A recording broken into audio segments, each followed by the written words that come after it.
Well, I think that the board is a good board as it is already constructed, but one of the things that I want to bring to the board is I want to bring togetherness to the board. I want to bridge the gap, and I know we hear a lot of that, but I truly want to reach out to teachers, educators, parents, grandparents, community folks, bring them all together so we can sit down and resolve issues so that we can have a continuous, very strong and vibrant school board.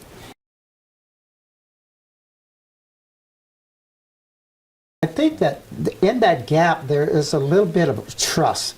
And what I'm hearing from teachers and parents out in the community and other folks is that that trust comes in the confrontation. And that little taste of confrontation, it will hinder resolving issues because it's cussing and blaming and back and forth. But if you go in with the understanding of we have an issue that we want to solve it, it's better. And the other thing that I want to mention, that I attended something Sunday, the Worldly Street Roundtable, and that is exactly, they are doing the thing that I will bring to the board, is getting everybody at the table, administration, parents, teachers, and bringing them together and resolving issues. And I saw that. I got a confirmation from the Worldly Street Roundtable last Sunday, and that's what they did. And it was very effective, so that's what I will bring.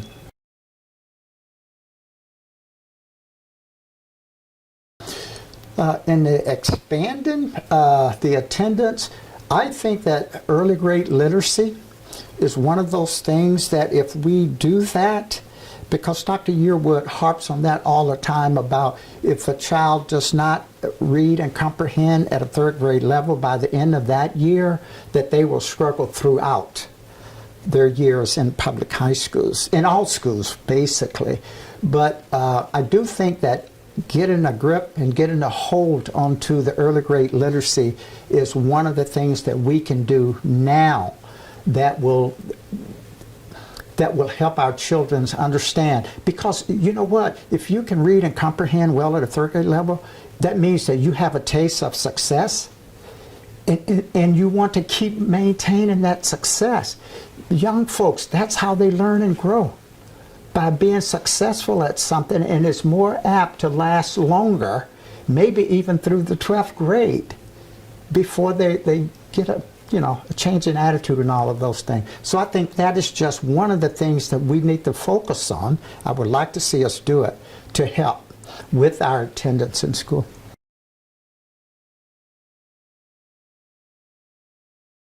I tell you, what I saw and what I've been hearing in the community is some way, somehow, the board has to come up with policies, and we have to come up with something that will hold our children accountable, in particular in our high schools and our middle schools. Just as we hold teachers accountable, we have to hold our children accountable also.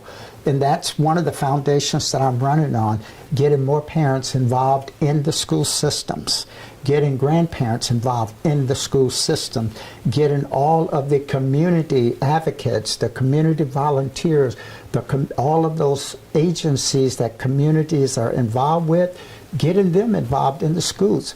Because right now, there's a lot of disciplinary problems going on.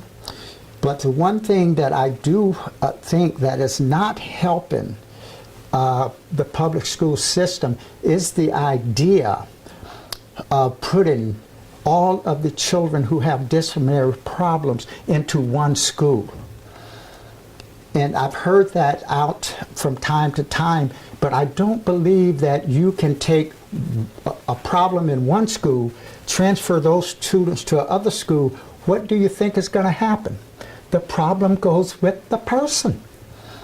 So I reject that idea of doing it like that. I think that if there's a problem in this school, we need to resolve it here, at this school.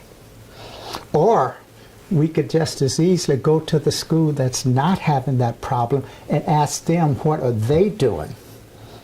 And then maybe we can copy and mimic and bring that to our school where we are having the issues.